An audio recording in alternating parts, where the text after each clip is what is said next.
Experiencias e innovaciones en educación. Experiencias e innovaciones en educación N. Grados 22. Una serie de la Oficina Internacional de Educación. El modelo peruano de innovación, la reforma de la educación básica. Stacy Churchill. Coordinador asistente de investigación y desarrollo en el Instituto de Estudios de Educación de Ontario. Estudio preparado para el Servicio Internacional de Información sobre las Innovaciones Educativas, IRS. UNESCO París 1980. Publicado en 1980 por la Organización de las Naciones Unidas para la Educación, la Ciencia y la Cultura. 7. Place de Fontenoy, 75700 París, Francia. ISBN 92-3-301385-5. Grados UNESCO 1980. Impreso en Suiza por Imprimerie Courvoisier S.A. La Chaux de Cephons. Prefacio. En su estudio sobre la reforma de la educación en el Perú, número 16 de esta serie, Juliette Besset la situó en su contexto sociohistórico y mostró que era inseparable de este contexto refiriéndose a la filosofía y objetivos de la reforma. Dice, la ambiciosa premisa de la Comisión de Reforma de la Educación era la de que la meta final de cualquier sistema educativo debía ser la de crear el nuevo hombre peruano en una nueva sociedad peruana. Pero de la misma manera que incumbe a la nueva sociedad peruana, a través de una transmutación del proceso educativo, ayudar a crear el nuevo hombre peruano. Así también el nuevo hombre peruano tiene la obligación de ayudar a conformar la nueva sociedad. Ahora, en este estudio Stacy Churchill hace un análisis profundo de la reforma, concentrándose, en particular, en la educación básica, al situarla en el marco de un pensamiento analítico más general, sobre el proceso y la naturaleza de la innovación, añade una perspectiva valiosa al funcionamiento de este modelo único. En su introducción, el autor no anda con evasivas al exponer su posición con respecto a la reforma peruana, y, ¿qué actitud sería más conveniente, que este entusiasmo por la minuciosidad para emprender este estudio? Las opiniones que se expresan en este trabajo no son necesariamente las de la Secretaría de la UNESCO, que, sin embargo, aprovecha la oportunidad para manifestar su profundo reconocimiento por esta lúcida contribución a la presente serie. Las designaciones empleadas y los datos que figuran en esta publicación no suponen la expresión de un juicio por parte de la UNESCO sobre la situación jurídica de un país, territorio, ciudad o zona, ni de sus autoridades, ni tampoco en lo concerniente a la delimitación de sus fronteras. Stacy Churchill. Graduado en el Instituto de Estudios Políticos, París, y en la Escuela de Economía y de Ciencias Políticas, Londres. Coordinador asistente de investigación y desarrollo, desde 1970, en el Instituto de Estudios de Educación de Ontario, OISE, profesor asociado en el OISE y en la Escuela de Estudios de Postgrado de la Universidad de Toronto, responsable de la creación y funcionamiento de una sección de estudios franco-ontarienses. En el OISE, desde 1972.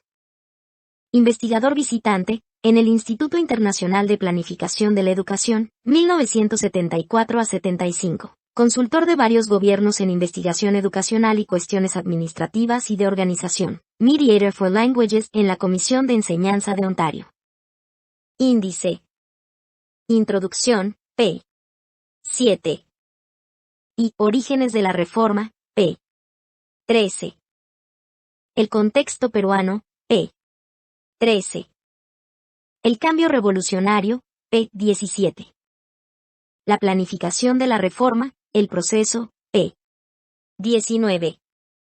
La planificación de la reforma, el diagnóstico revolucionario y la respuesta, p.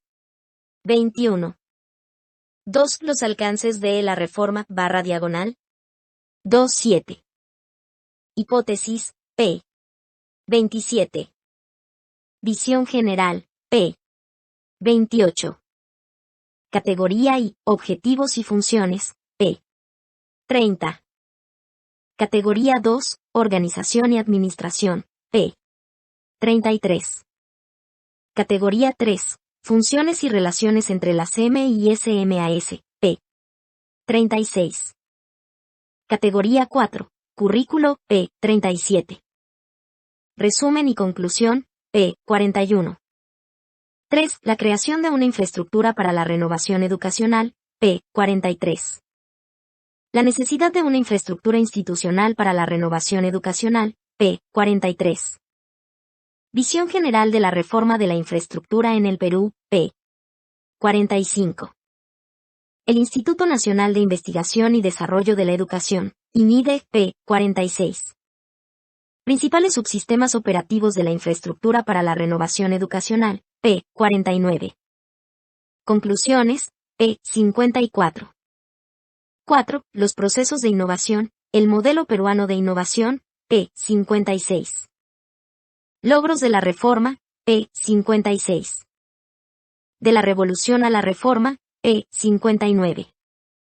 Aplicación planificada de la reforma, p. 63.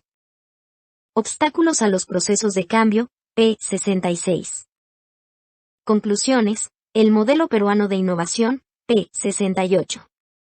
Abreviaturas utilizadas, p. 71. Bibliografía, p. 72. Introducción. La educación básica en la reforma de la educación peruana. El 21 de marzo de 1972 el gobierno del Perú aprobó la Ley General de Educación 1, iniciando así una de las reformas educacionales más completas que se haya emprendido en un país. Mediante una ley única, el gobierno se propuso reorganizar toda la estructura de la educación formal, preescolar, primaria, secundaria, superior y todas las instituciones educativas afines. La ley reunió dentro de un marco legal común los tipos más diversos de actividades educativas, programas de alfabetización de adultos, experiencias de aprendizaje en el trabajo, aprendizaje en la familia, especialmente durante la primera infancia y la niñez, 0 a 5 años, programas especiales para los impedidos y retardados, educación informal a través de los medios de comunicación colectiva, y actividades específicas que apoyan la tarea educacional tales como investigación educacional, tecnología educacional, construcción de escuelas y programas de bienestar estudiantil. En el caso del Perú, no solamente se deben transformar los viejos patrones y estructuras administrativas, sino que se deben cambiar en su integridad el fin y el contenido del sistema educacional. La reforma tiene que ser profundamente humanista y se la define como un movimiento orientado al desarrollo y cambio estructural de la sociedad peruana y en consecuencia a la liberación y afirmación de nuestro ser nacional. LGE páginas 8 a 9. En el nuevo sistema se admite el uso de las lenguas nacionales indígenas, particularmente el quechua como un medio de facilitar la educación a las minorías indígenas. 2. En el Perú se usa el término bellas palabras para describir las leyes, decretos y declaraciones de las intenciones gubernamentales que nunca se ponen en práctica. El autor cree que este término no es aplicable a las acciones resultantes de la Ley General de Educación. La reforma no ha concluido aún y quedan por resolver numerosos problemas. Quizás los más difíciles, sin embargo, los testimonios de los logros obtenidos por los educadores peruanos durante los años que han transcurrido, a partir de la promulgación de la ley, indican tanto una firme voluntad de poner en práctica las intenciones que la fundamentan, como una gran habilidad para resolver los problemas que plantea esa tarea gigantesca. Los testimonios justifican plenamente la inclusión de la reforma de la educación peruana en los estudios de innovaciones educativas auspiciadas por la Oficina Internacional de Educación. El tema de este estudio, la reforma de la educación básica en el Perú, es el aspecto al que las autoridades nacionales le han dado prioridad en la aplicación de la reforma. La puesta en marcha de la reforma empezó en 1972, fecha de la publicación de la Ley General, para el año escolar 1976. Más de la mitad de la población total incluida en la educación básica estará matriculada en clases correspondientes al programa reformado 3. Debido a esto, es posible que aquí nos refiramos a hechos actuales, más bien que a planes o proyectos teóricos. En este estudio se usa el término educación básica en el sentido que le da la Ley General, específicamente los primeros 9 grados de instrucción formal del sistema educativo, dividido en 2 modalidades del programa. Educación básica regular para los niños de las edades apropiadas y de educación básica laboral para personas de 15 años de edad o más. El estudio se referirá, además, a las principales líneas de acción que refuerzan y complementan la educación básica, especialmente los programas de alfabetización de adultos, el nivel de la educación inicial y previa al ingreso a la educación básica y la extensión educativa definida como todas las acciones que lleva a cabo el Estado y la comunidad a través de la educación informal, con el propósito de promover y estimular la educación permanente de la población peruana. LGE Art. 256. Cabe mencionar que la definición peruana de la educación básica concuerda totalmente con la que recientemente formuló un grupo de educadores reunidos bajo el auspicio de UNESCO. Este ciclo es, por definición, la primera fase del proceso educacional dentro de la perspectiva de la educación permanente.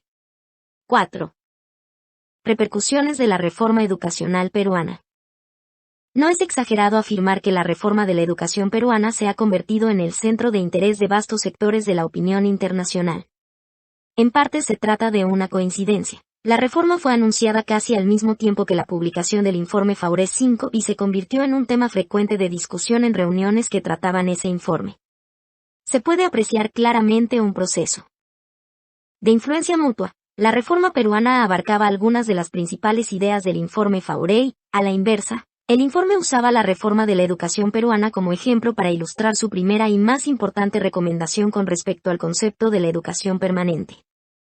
Por otro lado, el contenido de la reforma, independientemente de una coincidencia, justifica ampliamente la atención que ha recibido. Por ejemplo, es fácil percibir la importancia general política y social de algunas de sus características para otras naciones en vías de desarrollo. La concepción de la educación como instrumento de desarrollo nacional, espiritual, social y económico, y como medio de afirmación nacional. El clima social y político que rodea a la reforma, en el cual un gobierno revolucionario está emprendiendo importantes transformaciones sociales que afectan a todos los sectores de la vida nacional. Para una discusión más amplia, véase más adelante. La introducción de la educación permanente como una filosofía implícita de acción.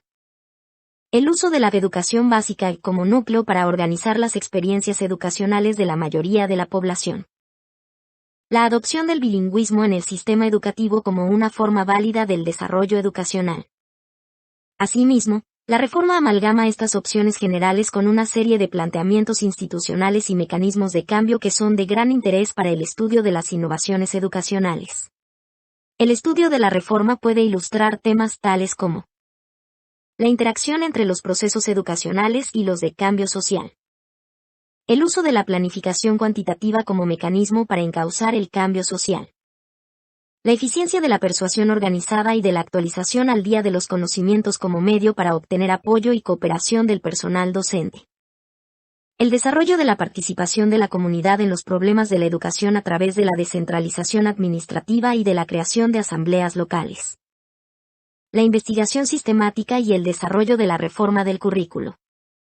La coordinación de la planificación central, la participación individual y la autonomía local.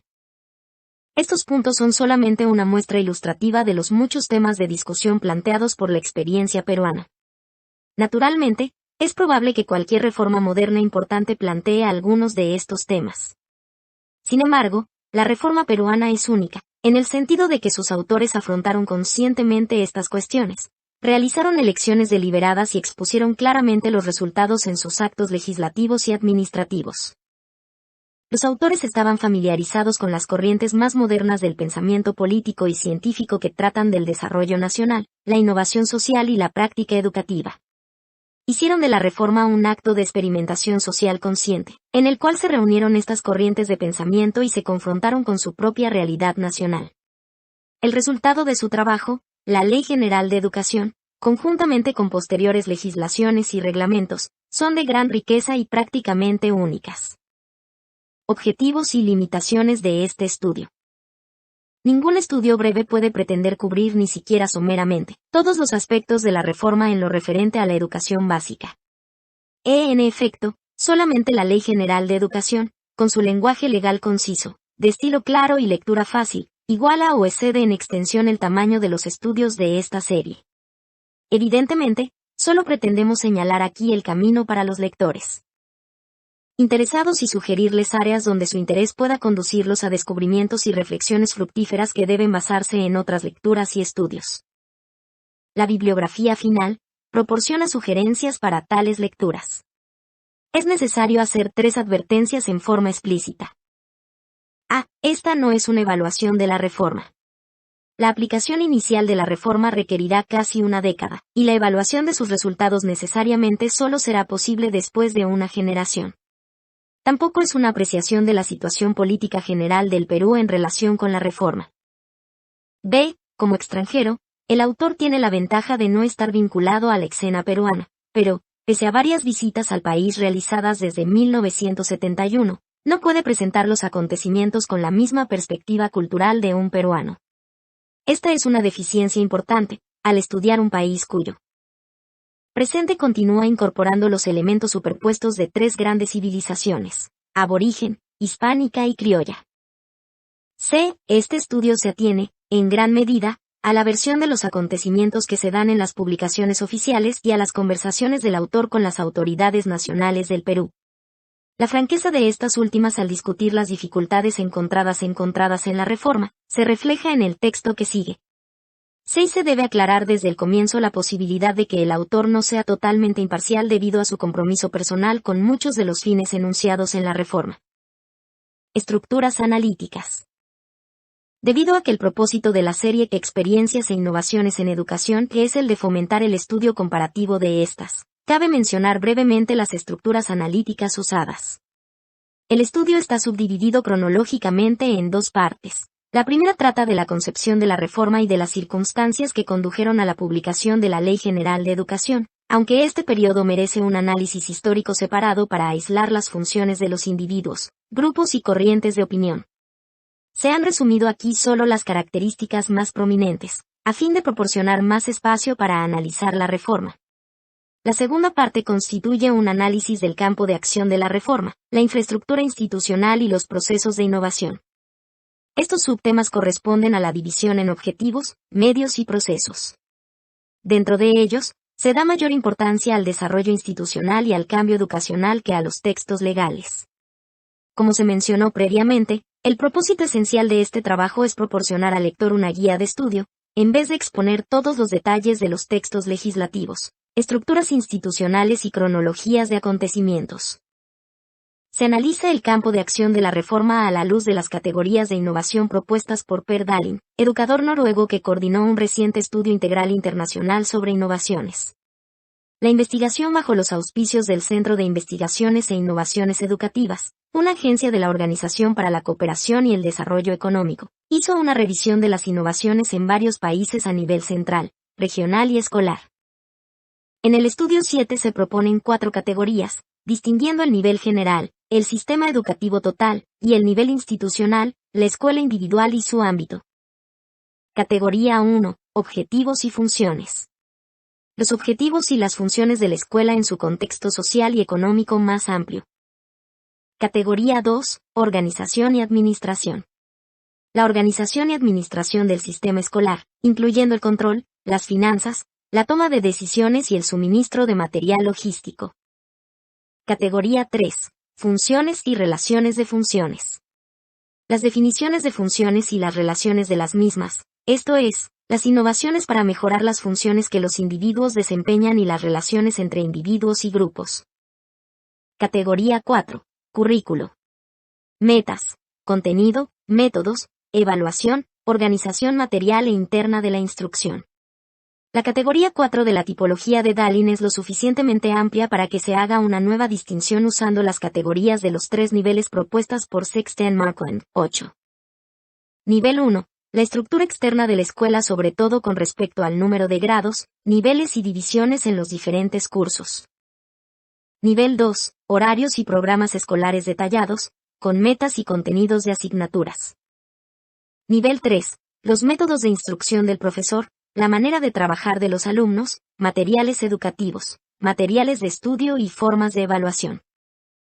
Para el análisis de las relaciones institucionales se usa la estructura propuesta por el autor en estudios previos. 9. El concepto de una infraestructura institucional. Con respecto a las innovaciones educativas, las instituciones, claramente definidas, están fundamentalmente clasificadas, según su importancia, en 3 conjuntos de funciones. Participación y toma de decisiones. Ejecución y aplicación. Renovaciones e innovaciones planificadas. Esta estructura permite el análisis de 2 tipos de innovación. El primer tipo es la innovación que consiste en cambiar la infraestructura de manera que se creen, o eliminen, instituciones, o cambien relaciones institucionalizadas dentro de la infraestructura. El segundo tipo es la innovación por las mismas instituciones. Se debe mencionar que la tercera categoría de función, renovaciones e innovaciones planificadas, es una tarea institucional relativamente nueva, correspondiente a varias formas de investigación, desarrollo y difusión de la información, vinculación. No existe una estructura única satisfactoria en la literatura científica que analice todos los tipos de procesos de innovaciones educacionales. Es por eso que el enfoque será identificar varias corrientes de procesos orientados hacia las innovaciones, cada uno de los cuales se discute de una manera ecléctica. El vocabulario de análisis se toma de la literatura general sobre innovaciones. Resumido por M. Huberman en esta misma serie de publicaciones, 1 grados. Notas. Y orígenes de la reforma. El contexto peruano. Las opciones que eligen las autoridades nacionales al proyectar una reforma educacional, raramente se pueden relacionar de una manera simple y directa con los datos generales esenciales sobre un país. Las innovaciones educacionales requieren sobre todo, la definición de objetivos específicos a la escala humana y la elección de medios apropiados al contexto social. La geografía, las tendencias demográficas, las estructuras económicas y aún la historia cultural, proporcionan el contexto general para el proceso de toma de decisiones, pero no dictan su contenido. Sin embargo, los estudiosos extranjeros de una reforma se deben sensibilizar ante las características nacionales generales que, a menudo, implícitamente más que explícitamente se toman en cuenta al formularla. El cuadro 1 resume estadísticas básicas concernientes al Perú. Las cifras, sin embargo, tienden a formular más preguntas que respuestas. Por ejemplo, el Producto Nacional Bruto per cápita es una variable fundamental, pero no nos da ningún indicio acerca de la estructura social, la distribución de los ingresos o las relaciones externas de dependencia con otros países. No obstante, estos últimos factores fueron fundamentales para las personas que planearon la reforma de la educación peruana. Antes de pasar a temas específicos, resumiremos estos factores existentes que, para los observadores extranjeros, pueden tener un valor explicativo distintivo, como base para comparaciones con otras naciones. Gran diversidad geográfica. La geografía del Perú se divide por lo general en 3 regiones claramente definidas. La seca faja costeña es el área más densamente poblada, dominada por la presencia de la capital, Lima, con sus 3 millones de habitantes. Más de un tercio de la población del país vive en esta región que corresponde a cerca de la 10ª parte de la superficie total. Su número de habitantes está creciendo rápidamente debido a la migración interna proveniente de las regiones rurales del interior.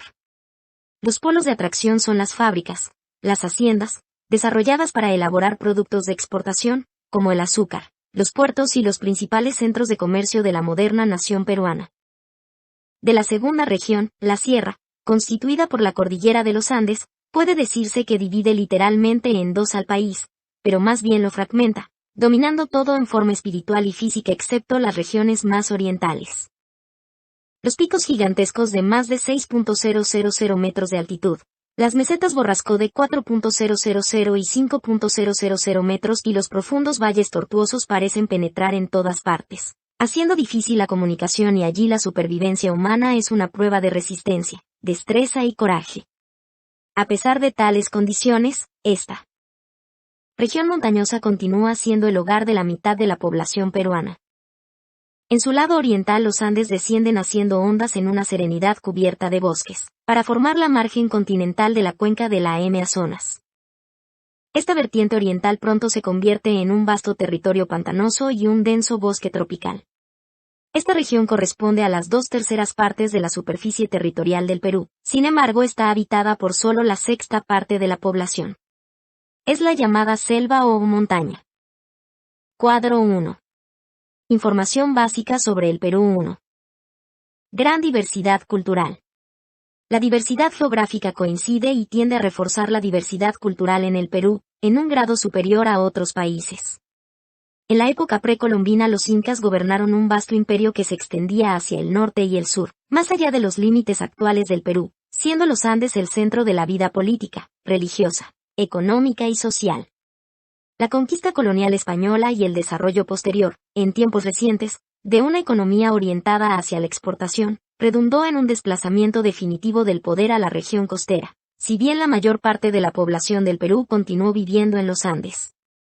Sin embargo, hasta el presente los habitantes de la sierra mantienen muchas de sus costumbres ancestrales y, en un grado significativo, sus idiomas nativos, dialectos del quechua y del aymara. Es difícil medir el grado de supervivencia cultural indígena, debido a la variedad de criterios posibles y a la existencia difundida del bilingüismo. Las cifras del censo de 1961 señalan como indígena, aproximadamente, al 46% de la población y como no hispanohablantes a cerca del 33% de la población total. Los modernos sociólogos peruanos interesados en los criterios de la estructura social, estimaron hacia 1960, que aproximadamente un cuarto de la población vivía en las llamadas comunidades indígenas, asentamientos humanos en vías de transición entre costumbres ancestrales y modernas. Las tribus nativas que viven en la selva oriental hablan una gran variedad de lenguas y dialectos y representan una etapa diferente de la evaluación cultural. La mayoría solo tuvieron contactos limitados con la civilización incaica y aún ahora están haciendo sus primeros contactos con la cultura urbana. En el extremo opuesto, la zona costera presenta un cuadro de urbanización extendida. La mayoría de los habitantes hablan español como su único idioma, y los llegados de las zonas rurales de los Andes adquieren rápidamente un bilingüismo funcional, abandonando frecuentemente sus idiomas nativos.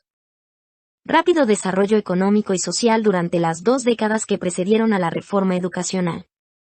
A fines de los años 50 y durante los años 60, el Perú pasó por una repentina aceleración en el ritmo de su evolución social y económica. Desde mediados de los años 50 en adelante, la tasa anual de crecimiento económico mostraba continuos periodos de un 6% de exceso, alcanzando algunas veces el 9%. El crecimiento económico del Perú durante los años 60 fue probablemente el más rápido de la América del Sur durante la década, aproximadamente el 60%, desde el punto de vista del Producto Nacional Bruto.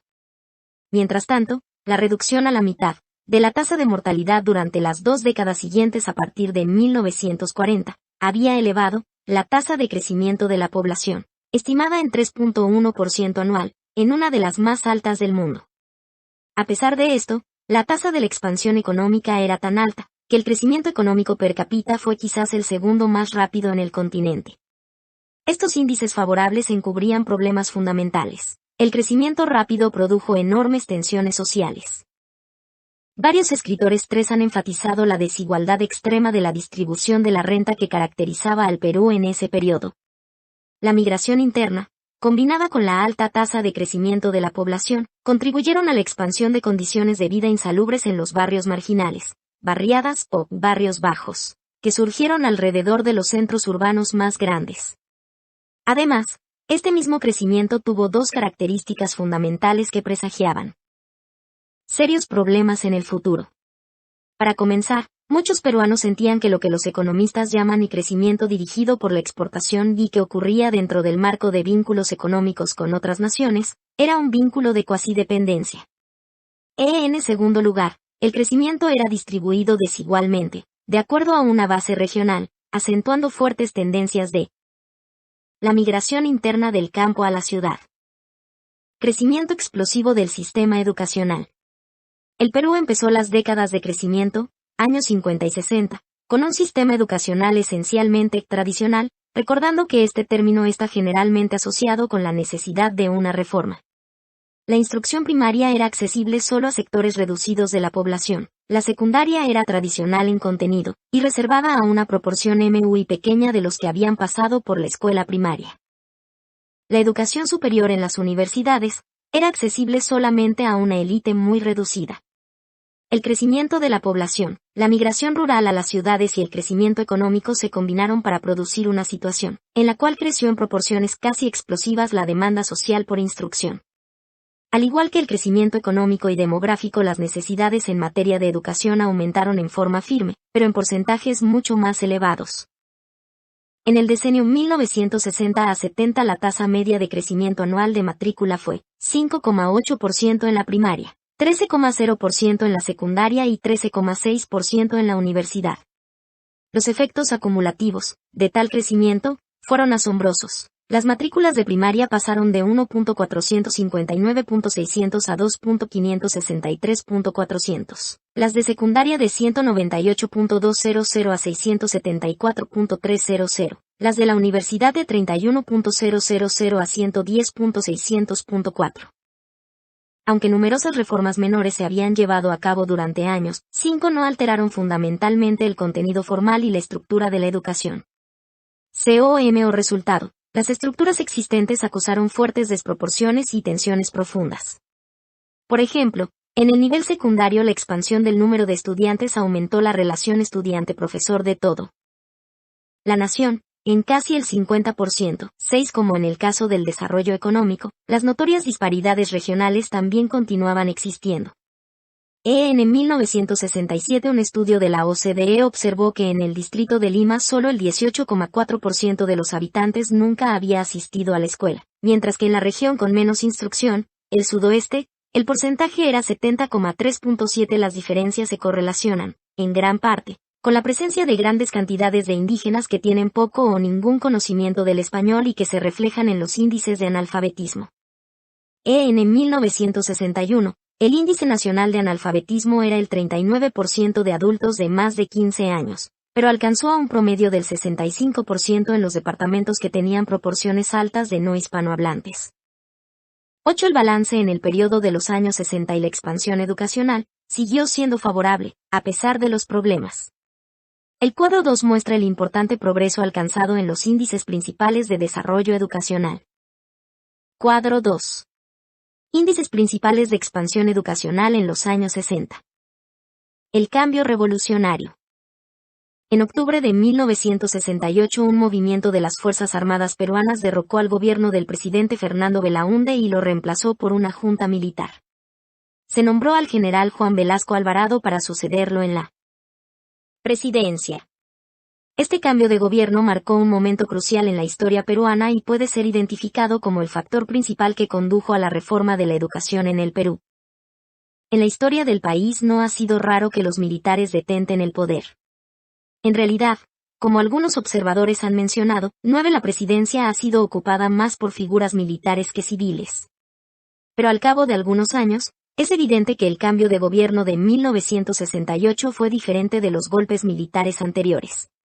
Desde entonces, en el periodo intermedio, ha tenido lugar una revolución en el sentido más amplio de la palabra. Nuestro propósito no es de estudiar la historia política, aquí solamente nos limitaremos a las características de este cambio que son útiles para explicar el origen, conceptualización y aplicación de la reforma educacional. Preparación.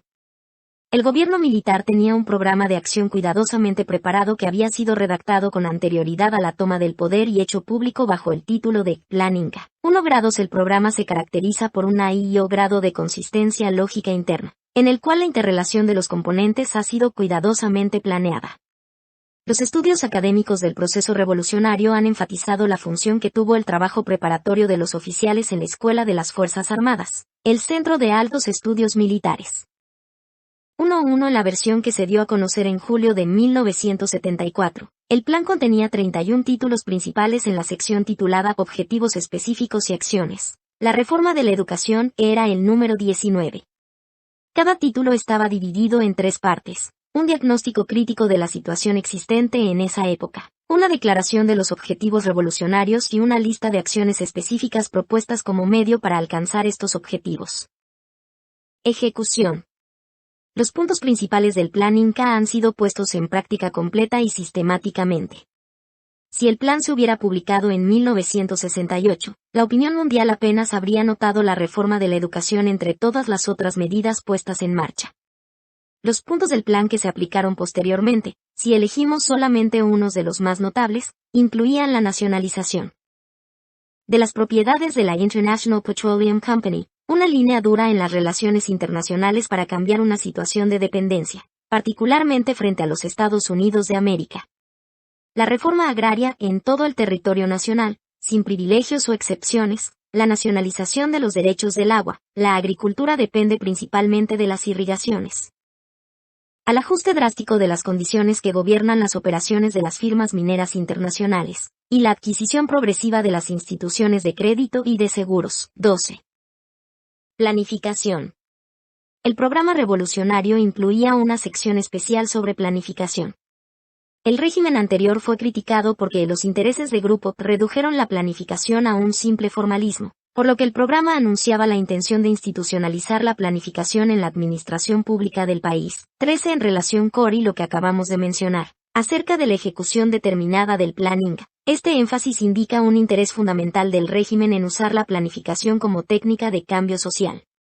Desarrollos subsiguientes tienden a confirmar este aspecto del cambio revolucionario. Participación. El Plan Inca criticaba a los gobiernos anteriores tildándolos de partidistas y rechazaba el sistema legislativo existente. Asimismo, se acusaba a la administración pública de burocracia, falta de planificación, ineficiencia y deshonestidad. Se prometieron reformas a largo plazo para ambos tipos de problemas. Mientras tanto, el programa mencionaba que la casi totalidad de la población estaba deliberadamente marginada de la solución de los problemas que la afectaban y prometía promover la libre asociación de las personas, preparar a la población para participar efectivamente en todas las actividades de sus asociaciones y orientar el funcionamiento de las asociaciones, evitando su manejo por minorías o grupos con intereses ajenos a aquellas. 14. El régimen ha creado, en realidad, una variedad de mecanismos de participación y, con algunas excepciones, los ha hecho funcionar con un control mínimo de los líderes políticos o sindicales. Estos mecanismos de participación incluyen la colocación de representantes de los trabajadores en los directorios de las empresas industriales, comerciales, pesqueras y mineras, la mayoría de las cuales están en proceso de ser adquiridas gradualmente por los mismos trabajadores, bajo un sistema de participación de las utilidades y distribución de acciones. Paía una acción política y social, particularmente a nivel local. El gobierno ha creado el SINAMOS, Sistema Nacional de Apoyo a la Movilización Social. Con una enérgica conducción de las Fuerzas Armadas, SINAMOS moviliza iniciativas locales en diversos sectores, tales como proyectos para la urbanización y organización de empresas de producción cooperativa. Además, ha desempeñado una función de comunicación directa entre el nivel local y los militares, una estructura de comunicación paralela a la principal maquinaria administrativa del Estado. La aplicación de los modelos de participación ha incluido una faceta importante, a saber, el reclutamiento deliberado de intelectuales de izquierda y pensadores para que sirvan como consejeros en las decisiones importantes del régimen. 15. La planificación de la reforma, el proceso. El origen inmediato de la reforma educacional se puede encontrar en el ítem 19 del Plan Inca. A nivel más general, entonces, el proceso de innovación se podría reducir a un simple esquema: programa revolucionario, toma revolucionaria del poder, aplicación del programa. Si bien correcto en líneas generales, este esquema tiende a pasar por alto la complejidad del proceso y, sobre todo, a hacerlo aparecer como si el programa revolucionario incluyera un mapa detallado de acciones en el área de la educación. Se debiera corregir fácilmente esta errónea impresión mediante una comparación simple. En la versión impresa del Plan Inca, las acciones propuestas para la educación ocupan unas 20 líneas. La Ley General de Educación, como se ha observado, es un documento extenso, casi 100 páginas completas. El esquema que se acaba de mencionar deja de lado la importancia de la fase entre la toma del poder y la aplicación del programa, la fase de la planificación, en la cual se confronta el programa general con los innumerables detalles de organizar y administrar un vasto subsistema social. Pasaremos ahora a bosquejar este proceso de la planificación, antes de considerar su contenido y resultado. Contexto.